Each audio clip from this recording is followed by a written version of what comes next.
અને આજે આ પરિસ્થિતિ છેલ્લા 10 દિવસથી ધીરે પરિસ્થિતિ કથળતી જાય છે। એટલે મેં માનનીય મુખ્યમંત્રી શ્રી નાયબ મુખ્યમંત્રી શ્રીને કીધું છે કે વિતરણ વ્યવસ્થામાં વિશેષ હસ્તક્ષેપ કરીને ઓઇલ કંપનીઓ સાથે કોર્ડિનેશન કરીને આમાં કંઈક વતલો રસ્તો કાઢે કે અમે લોડિંગ અનલોડિંગ કરેલા પોર્ટ પણ નહીં કરી શકે એવી ભયાનક પરિસ્થિતિ ઊભી। રાજ્યની અંદર સૌરાષ્ટ્ર પંથકની અંદરથી સામે આવી રહેલા દ્રશ્યોની વચ્ચે હવે મોટા સમાચાર।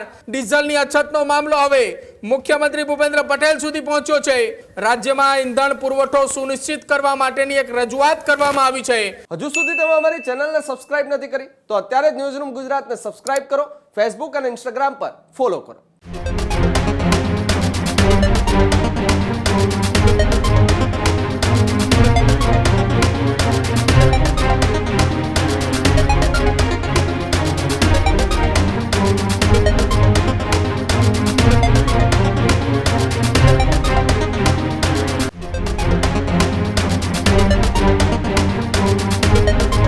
સમાચારોમાં આગળ વાત કરીએ। એક મહત્વપૂર્ણ સમાચાર સામે આવી રહ્યા છે કે જે રાજ્યમાં પેટ્રોલ ડીઝલની અછતની ચર્ચાનો મુદ્દો હવે રાજ્યના મુખ્યમંત્રી ભૂપેન્દ્ર પટેલ સુધી પહોંચ્યો છે।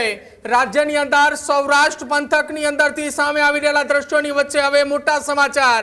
પેટ્રોલ ડીઝલની ચર્ચા વચ્ચેનો સૌથી મોટા સમાચાર, ડીઝલની અછતનો મામલો હવે મુખ્યમંત્રી ભૂપેન્દ્ર પટેલ સુધી પહોંચ્યો છે। રાજ્યમાં પેટ્રોલ ડીઝલનો અછતનો મુદ્દો ગાંધીનગર સુધી પહોંચ્યો। રાજ્ય સરકારના પૂર્વ મંત્રી વાસણ આહિરે રાજ્યના મુખ્યમંત્રીને પત્ર લખ્યો છે। ટ્રક ટ્રાન્સપોર્ટ એસોસિએશન વતી ડીઝલના મુદ્દે હવે તેમને સવાલો ઉઠાવ્યા છે। રાજ્યમાં ઈંધણ પુરવઠો સુનિશ્ચિત કરવા માટેની એક રજૂઆત કરવામાં આવી છે। ટ્રાન્સપોર્ટેશનને ડીઝલની અછત ન પડે તેવી માંગ કરવામાં આવી છે। ડીઝલની અછતથી ટ્રાન્સપોર્ટેશનમાં વ્યવસાયને એ વ્યાપક અત્યારે અસર જે છે તે જોવા મળી રહી છે। ટ્રાન્સપોર્ટેશનની અંદર વ્યાપક અસર થતાના સાથે જ માલ વાહન સેવાઓ ન ખોરવાય તે માટે ટ્રાન્સપોર્ટેશન માટે ડીઝલની તત્કાલ ધોરણે માંગ એ પૂરી કરવામાં આવે। ગુજરાત ટ્રક ટ્રાન્સપોર્ટેશન એસોસિએશનનું સરકાર સમક્ષ એક આવેદન છે। પરિવહન ક્ષેત્રમાં ઈંધણ સંકટને લઈને ચિંતા વ્યક્ત કરી છે।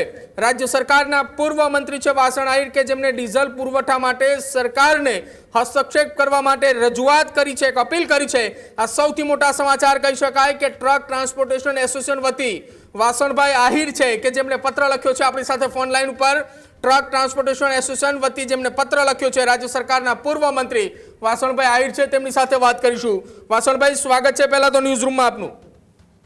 થેન્ક યુ ભાઈ, થેન્ક યુ। વાસણભાઈ, એક સૌથી મોટી પહેલ અને એક તમે રજૂઆત કરી છે, રાજ્ય સરકારને તમે એક પત્ર લખ્યો છે કે ટ્રક ટ્રાન્સપોર્ટ એસોસિએશન જે છે તેના વતી તમે એક પત્ર લખીને વાત કરી કે ડીઝલની અછત માલ વાહન સેવાઓમાં ન ખોરવાય કે જેના પગલે અન્ય સેવાઓ પર અસર થતી હોય છે, તેને લઈને તમે એક પત્ર લખ્યો છે।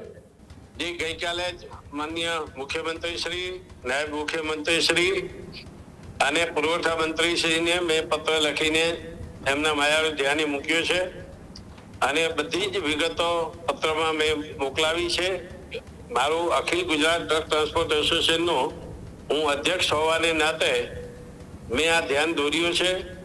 12 લાખ લોકો અમારી સાથે જોડાયેલા છે, નાના મોટા વાહનવાળા। અને આજે આ પરિસ્થિતિ છેલ્લા 10 દિવસથી ધીરે પરિસ્થિતિ કથળતી જાય છે। લાંબી લાઈનો ત્યાં થતી જાય છે। આમાં એક વસ્તુ પહેલા એવી હતી કે ભાઈ કન્ઝ્યુમર જે પેટ્રોલ પંપો હતા સહકારી મંડળી સંચાલિત, એવા બધા પેટ્રોલ પંપો ઉપર ઓઇલ કંપનીઓએ ભાવ વધારી નાખ્યા ડીઝલના અને એના કારણે એ બધા જ પંપો બંધ થઈ ગયા। દાખલા કે કચ્છ છે તો કચ્છમાં એવા લગભગ 300 પેટ્રોલ પંપો હતા। હવે એ પેટ્રોલ પંપો ઉપર જે કસ્ટમર જેટલા હતા એ બધા અત્યારે અન્ય ઓઇલ કંપનીઓના પેટ્રોલ પંપો ઉપર આવવા માંડ્યા, એના કારણે લોડ વધી ગયો છે। બીજું, જે એક પેટ્રોલ પંપ વાળાની છેલ્લા સરેરાશ 3 મહિનાની જે કાંઈ એની સપ્લાયનું જે ટાર્ગેટ હોય, દાખલા કે 60,000 લીટર હોય તો 60,000 થી વધારે હવે ઓઇલ કંપનીઓ એને આપતી નથી। આજે મારો પેટ્રોલ પંપ છે દાખલા તરીકે, તો મારા પેટ્રોલ પંપ ઉપર જરૂરિયાત મુજબ મારા રેગ્યુલર કસ્ટમર આવે છે, પરંતુ આજે મંડળીઓના જે ગ્રાહકો હતા એ લોકો પણ એ પંપ ઉપર આવીને કહે કે ભાઈ અમને પંપ પેટ્રોલ ડીઝલ આપો, તો અમે ક્યાંથી આપી શકે? કોઈ પણ ના આપી શકે। એના કારણે ખૂબ મુશ્કેલી વધી છે એટલે મેં માનનીય મુખ્યમંત્રીશ્રી નાયબ મુખ્યમંત્રીશ્રીને કીધું છે કે વિતરણ વ્યવસ્થામાં વિશેષ હસ્તક્ષેપ કરીને ઓઇલ કંપનીઓ સાથે કોર્ડિનેશન કરીને આમાં કંઈક વતલો રસ્તો કાઢે. બીજી મારી ખાસ વિનંતી એ છે આપના માધ્યમ દ્વારા, મેં ગઈકાલે પણ પ્રેસને કીધું છે કે આમાં અગર જો એક કાયમી ઉકેલ અગર જો આપણે લાવવું હોય તો આ દેશના યશસ્વી વડાપ્રધાન માનનીય મુરબી શ્રી નરેન્દ્રભાઈ મોદી સાહેબ આમાં અંગત રસ લઈને હસ્તક્ષેપ કરીને ઓઇલ કંપનીઓ સાથે ઓલ ઇન્ડિયા લેવલે આનું વ્યવસ્થા સુધર બને એના માટે જરૂરી આદેશો કરવા માટે મેં વિનંતી કરી છે. વાસણભાઈ, ટ્રક ટ્રાન્સપોર્ટ એસોસિએશન વતી આપે પત્ર લખ્યો છે. રાજ્યની અંદર સૌથી વધુ ટ્રકો એ કચ્છની અંદર આવેલા છે, ત્યાંથી સૌથી વધુ ટ્રાન્સપોર્ટેશન પણ ચાલે છે, ખાસ ન માત્ર કચ્છ પરંતુ સૌરાષ્ટ્રની અંદર પણ, અને સૌથી વધુ લાઈનો કતારો એ કચ્છ અને સૌરાષ્ટ્રની અંદરથી સામે આવે છે. જો આ સરકાર આખી ઘટનામાં હસ્તક્ષેપ ન કરે અથવા તો મધ્યસ્થી ન કરે, કોઈ વાતચીત ન લાવે, તો આવનારા સમયની અંદર જે માલવાહક કહી શકાય ટ્રકો કે જેમના પૈડા થંભી જાય તો તમામ વસ્તુઓ ઉપર આખી આની અસર પડવાની છે. ટ્રક ટ્રાન્સપોર્ટેશન એ ન માત્ર ખાલી ઇન્ડસ્ટ્રીઝની વાતે હોય, એ પ્રાથમિક જરૂરિયાતો હોય, ફળ હોય, કઠોળ હોય કે ફ્રૂટ હોય કે પછી એ ખોરાકીનો કોઈ સામાન હોય, તમામ જગ્યા ઉપર ટ્રકનો ઉપયોગ થાય. સાહેબ, એટલું જ નથી, પરંતુ મારા કચ્છની વાત કરીએ તો આજે કંડલા અને મુન્દ્રા બે મહાબંદરો છે. ત્યાં રોજના લગભગ 30,000 ટ્રકોની અવર જવર થાય છે. સાહેબ, ત્યાં આજે માલવાહક જહાજો આવે છે, જહાજમાં પણ ડીઝલની જરૂરિયાત છે. મને જાણવા મુજબ કંડલા પોર્ટ ટ્રસ્ટના ડીપીટી ચેરમેન સુશીલ કુમાર શિંદે પણ 2 દિવસથી સતત ચિંતામાં છે કે અમે લોડિંગ અનલોડિંગ કંડલા પોર્ટ પણ નહીં કરી શકે એવી ભયાનક પરિસ્થિતિ ઊભી થવા જઈ રહી છે. ગઈકાલે જ મારા કચ્છના ચેમ્બર ઓફ કોમર્સ, બાકીની બધી જ ઇન્ડસ્ટ્રી, ફોકિયા વગેરે સંસ્થાઓએ પણ આ બાબતે ધ્યાન મૂક્યું છે. એટલે રાજ્યની સૌથી મોટી સંસ્થા એટલે કે હું જેનું અધ્યક્ષ છું, અખિલ ગુજરાત ટ્રક ટ્રાન્સપોર્ટ એસોસિએશન ની એક વિશેષ જવાબદારી હોય મેં આ પત્ર લખીને ગુહાર લગાવી છે.